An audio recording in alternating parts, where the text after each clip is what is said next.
कितने होशियार हो, कितने बदमाश हो।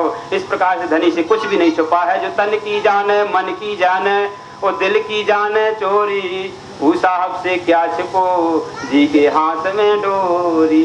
जिसके हाथ में अपने प्राणों की डोर है, हर श्वास उससे बंधन में, वो तुम्हें श्वास दे रहा है कि लो चलो भैया, आज भूल कर दी, कल भजन करे, तो आज का दिन उन्होंने दे दिया, चलो रात्रि भर जीवित, नहीं तो वो वहीं मार देते थे। इस प्रकार से जी तुम पर बहुत कृपा किए हो।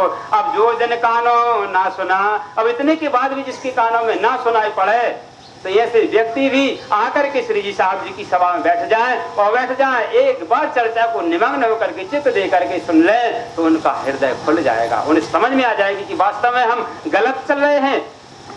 जब जगत की चीजों को पाने के लिए हम दिन दिन परिश्रम करते हैं, तो परमात्मा के धाम को पाने के लिए, परमात्मा की कृपा को पाने के लिए, ये हम सुबह सांझ नहीं बैठ सकते 15 मिनट। अब इतने की बात कहें कि परमात्मा कृपा नहीं करते, परमात्मा हमारी मनोकामना पूर्ण नहीं करते, तो मनोकामना क्या करें? तुमने मनोकामना के लिए उनकी बात रखी है क्या? इस प्रकार से श्री जी साहब जी कहते, सो मेहर मंगज खोलत, अब मेहर हृदय को खोल देती है। कब? जब आप चर्चा में आने लग जाओगे, वो चर्चा में बैठोगे, नित्य प्रति 108 बार जाप करने लग जाओगे, तो श्री जी साहब जी कहते, तेरे हृदय को मैं खोल करके कहता हूँ, तेरा मगज खुल जाएगा, सब बातें समझ में आ जाएंगी कि कृपा कैसे प्राप्त होती है। कृपा साधना से प्राप्त होती है। साधना करो। तो जब आप कहते हमसे चलता नहीं महाराज जी, तो श्री जी साहब जी कहते, मुझसे भी नहीं तू चल रहा है, चल तुझे जो करना तू कर। इस प्रकार से वर्णन करो क्यों मेहर की, परमात्मा की कृपा का वर्णन कैसे करूं?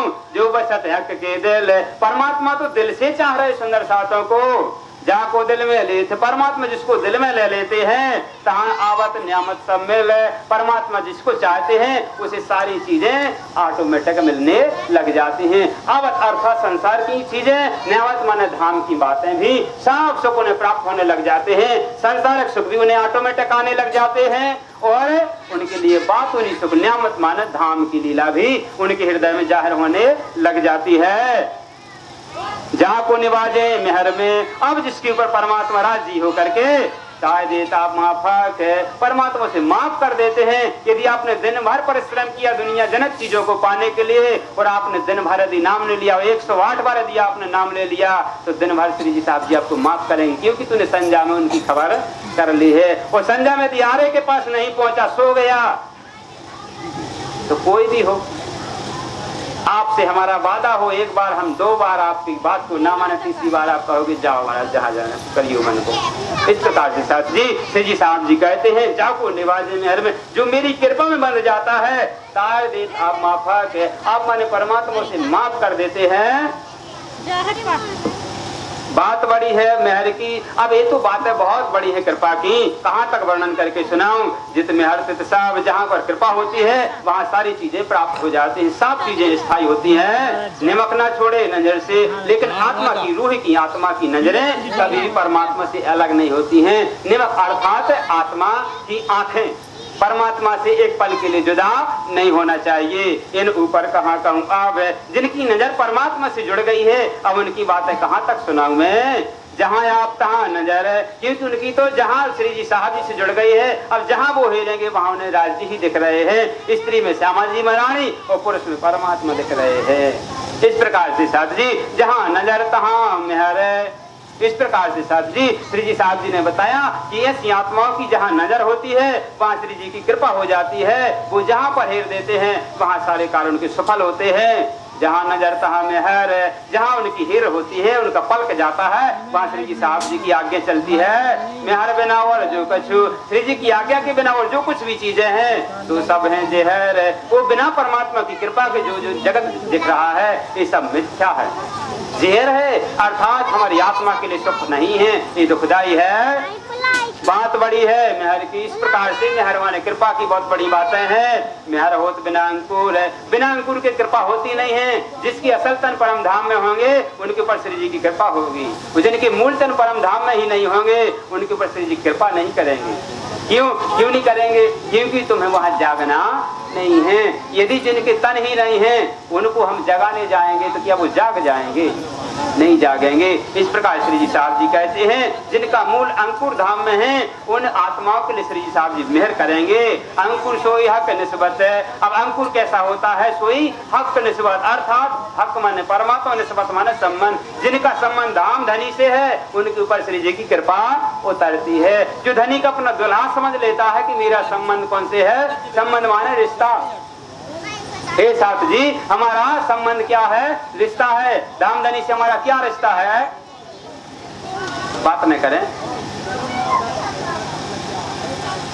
धाम के धनी से हमारा क्या रिश्ता है? बताएगा कोई? धनी से हमारा क्या रिश्ता है? धनी हमारे कौन है? और पछा रहे भाई यार, तुम्हारा बताओ। प्राणनाथ जी तुम्हारे कौन हैं?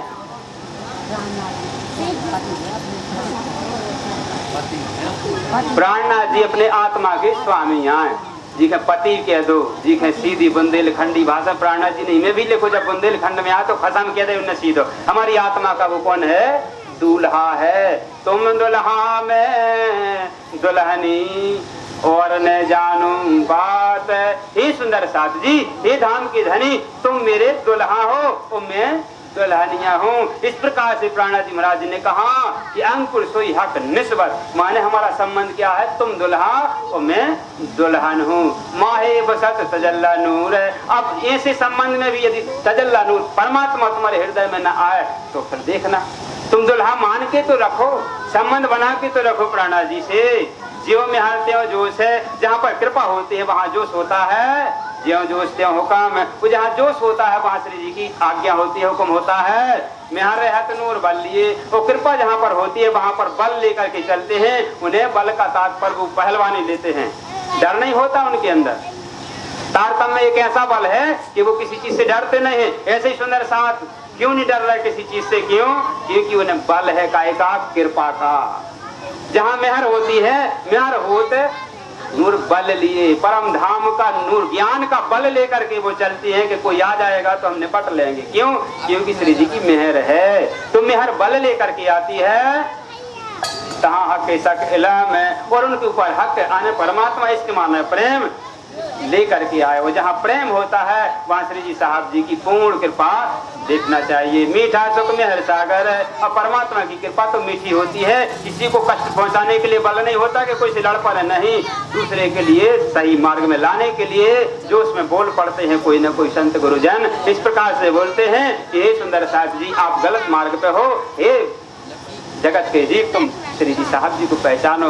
हे मेरे संसार में आने के बाद मेरी आत्माओं तुम कहाँ भटक गई हो, ये समझाने के लिए श्री जी साहब जी कभी कभी जोश में आकर के और बल लेकर के सुंदर साथों को धुतकार देते कि हे मेरे सुंदर साथ जी आप गलत मंजिल पर चल रहे हो। ये तो मेहर मीठा सुख है तो कृपा तो मीठी होती है। मेहर हक है आराम है। वो मेहर माने कृपा में तो आराम मिलता है। जहाँ श्री जी साहब जी की कृपा होती है वहाँ में आराम मिलता है। आराम क्या है? सुख है। जैसे हम और आप यहाँ बैठे हैं तो क्या है? हमें आराम है। आराम का तात्पर्य क्या है? जैसे कभी हमें कष्ट से बुखार होता है और डॉक्टर हमें इंजेक्शन लगा दे तो फिर पूछता है क्यों भैया कैसे हो? तो अपन का महाराज जी कछु आराम है। ऐसे ही श्री जी साहब जी कहते हैं हे मेरी आत्माओं इतने दिन तक तुम पीड़ित थी, संसार में ग्रसित थी, संसार के दुख में लगे थे, परिवार के लगे थे, बच्चों के लगे थे, बीवी के लगे थे, समाज के लगे थे, देश के विदेश के कोई बुराई के ये हमें दुख लगे हुए थे। वो जब इस शिविर में सत्संग रूपी अस्पताल में आ पाए तो श्री जी साहब जी ने वाणी रूपी आपको ये इंजेक्शन लगा दिया और फिर पूछा कैसा लग रहा? तो सब कह रहे भैया खुशी आनंदी में। क्यों आराम हो गया? क्योंकि हमारी दवा हो रही है, यहाँ ट्रीटमेंट हो रहा, हमारा दवाई चल रही है। हे सुंदर साथ जी हमारी दवाई क्या है? वाणी है। जब हम आत्मा के लिए वाणी सुनाएंगे तो आत्मा निरोग होती जाएगी। उन रोग हमारे ऊपर क्या है? विषय और वासना, ईर्षा और दुविधा और संख्या ही हमारी आत्मा के रोग लगे हुए हैं। जन्म और मरण ही आत्मा का दुख है। इससे आराम कब लगेगा? जब हम वाणी के पास जाएंगे थोड़ा थोड़ा आराम लगते हुए अंतिम प्राण निकलते निकलते श्री जी साहब जी पूर्ण आराम कर देंगे। कहेंगे अब तुझे सदा आनंद मंगल में रही, अब तुझे कभी दुख लगने वाले नहीं है, पहुंचे सो आवे नहीं सोई मुकुंद निज धाम। जहाँ तेरा पूरा ट्रीटमेंट, तेरी दवाई पूर्ण हो गई, अब कभी अस्पताल आने की जरूरत है नहीं है। कभी नश्वर संसार के दुख तुझे नहीं लगेंगे, तू जा अपने सुख घर में रहना। अब तुम अपने घर जा। तेरा घर कौन है? निज घर, निज मानस स्वयं का घर, हमारी आत्मा का जो घर है वो है हमारा परम धाम। तो मेहर होत ज्यों जो से त्यों जो ज्यों हुक्म, वो मेहर नूर बल लिए तहाँ हक सक इलम। मीठा सुख मेहर सागर, परमात्मा की कृपा का मीठा सागर है। मेहर में हक आराम, मेहर में कृपा में आराम लगता है। मेहर ऐसा का अंग है, मेहर जिसके ऊपर होती है उसका अंग कैसा हो जाता है? प्रेम में हो जाता है। मेहर ऐसा प्रेम काम है। और वो जो सुंदर साथ की जब कृपा होती है तो जो वो कार्य करते हैं वो सब कैसे करते हैं? प्रेम से कार्य करते हैं। ये सेवा जो कर रहे हैं सुंदर साथ जी, परवश नहीं कर रहे कि भंडारा आप कराना ही पड़ेगा, नहीं, प्रेम से कर रहे हैं। कोई दबाव नहीं है कि तुम भंडारा करियो कि तुम उठाइयो ही 14, किसी को प्रेशर नहीं है। श्री जी साहब जी की सेवा समझ करके लोग आगे आते हैं। वो कहते महाराज जी ये सेवा हमें करनी है। ये तो मीठा सुख मेहर सागर, कृपा का मीठा सागर है। तो मीठे के लिए सब लोग दौड़ दौड़ करके आते हैं। काम बड़े इन मेहर के, ये कृपा के भी बहुत बड़े काम है, जैसे संसार के बहुत काम है। इसी प्रकार से सुंदर साथ जी ये विद्वानों के भी काम लगे रहते हैं। बहुत से कहते महाराज जी कभी कराते यही भी दे रहा, तो उनको जो काम ही है बेचता ही बने। इस प्रकार से इसमें कभी भी ये मत बोल लेना कि ये कोई काम धाम नहीं करते, इनका तो ये पालन पोषण होता। हाँ होता है महाराज जी, इसमें दुविधा नहीं है। श्री जी कहते काम बड़े हैं मेहर के, कृपा के बड़े काम है। रोज कथा करें, रात में करें, दिन में करें, उनका काम हमने सौंप दिया है। आपको काम यही कि आप भी बच्चे पालो और जब महाराज जी की परचाए आवे तो कथा में आ जाओ, आपका यही काम है। इस प्रकार से श्री जी ने बता दिया काम बड़े इन मेहर के, ये मेहर इन हक, ये मेहर हक की है कि हम सब इकट्ठे होएं। मेहर होते जन ऊपर, अब मेहर जिसके ऊपर हो जाती है ताय देता माफक, उसे माफ कर देते हैं। बिना कार्य के उसके कार्य होने लग जाते हैं। इस प्रकार श्री जी साहब जी ने माफ किया है हम और आपको। इस प्रकार से हम कुछ भी ज्यादा नहीं करते और आनंद ले पा रहे हैं। मेहर खेल बनाइया, परमात्मा ने कृपा करके आज्ञा दे करके संसार की रचना की थी।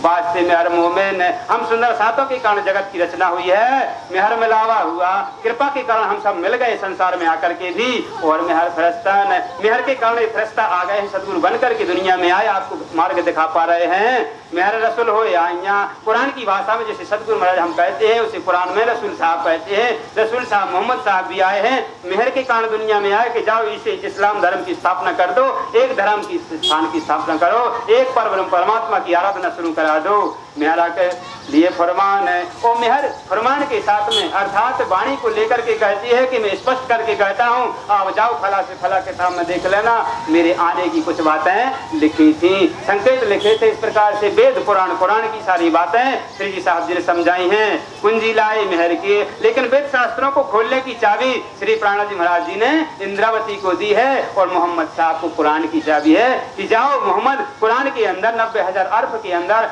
60,000 ज्ञान ऐसा लिखना जो पेवर होगा, 30,000 ज्ञान शरीयत का होगा, 30,000 हकीकत का होगा। और उसमें से कुछ और बातें जो 30,000 होगी जो मार्फत ज्ञान अर्थात धाम लीला की हैं, वो केवल ब्रह्मात्मा ही समझेंगी। चाहे कुरान कोई भी पढ़ ले, उनकी समझ में आने वाली नहीं है। इस प्रकार से जब दुनिया में देवचंद जी महाराज ईसा रूह अल्लाह आएंगे, वो चाबी लेकर के आएंगे जो कुरान की बात समझ में आएगी। नहीं तो पढ़ेंगे, मौलवी पढ़ेंगे, मुल्ला पढ़ेंगे, मुसलमान सुनेंगे, लेकिन समझ में आने वाली नहीं है। इस प्रकार से उन्होंने कहा था, हे मोहम्मद जब तेरे यहाँ जाने के 1000 साल हो जाएंगे, मेरी अर्धांगा अर्थात मेरी श्यामा जी महारानी देवचंद्र बन करके इस दुनिया में आएंगी और वो कुरान के रास्ते को खोलेंगी। जो हम और आप कहते ना, आज सदियों से सुनते आ रहे हैं, पंडित जी के मुख से कथा हो तुम और हम कहते आए, देखा हो किसी ने वेद ना देखा हो, लेकिन कहते क्या है, जब कथा हमारी आओ तो पन्ना पलटा दे। ऐसा ही कान लगा कुछ लोग, पन्ना पलटाओ तो नहीं है, उनके अर्थ नहीं खुलत। जो ने लिखा था श्री प्राणा जी ने, या कुरान दो ही कागज एक ही परवान, एक ही समझो। जैसे मौलवी से कुरान नहीं खुली, पंडित जी से कुरान नहीं खुली, वे चीज है वे खुली नहीं है। इसे कहीं तो जो नहीं भाषा जाओ सब इमें आ जा, हमें इंग्लिश तो का माँ पलटा दे, वो बनता ही नहीं है। जो भाषा हमें नहीं आउजे वह हमको पेज दरका दे। इसी प्रकार से मौलवियों ने भी कुरान के जो रहस्य निशान लिखे हुए थे उनकी समझ में नहीं आते थे, इसलिए वो कहते थे खोलने वाले ईसा आएंगे, कब आएंगी? 909 माह होगी रसूल को जब ईसा रूहुल्लाह मिसल गाजी मोमिन उतरेंगे, तब वो मोमिन तो जब आएंगी जब 1000 साल मोहम्मद के संसार से जाने के बाद इस संसार में वो आएंगी और वो ही चाबी लेकर के, चाबी माने इस रहस्य को खोलेंगी। तो कुंजी लाए मेहर की, एक कृपा की कुंजी लेकर के आए हैं, परमात्मा की आज्ञा लेकर के आए देवचंद जी महाराज कि हे धाम के धनी, अब इस वेद और कुरान के रहस्य को कैसे खोला जाए।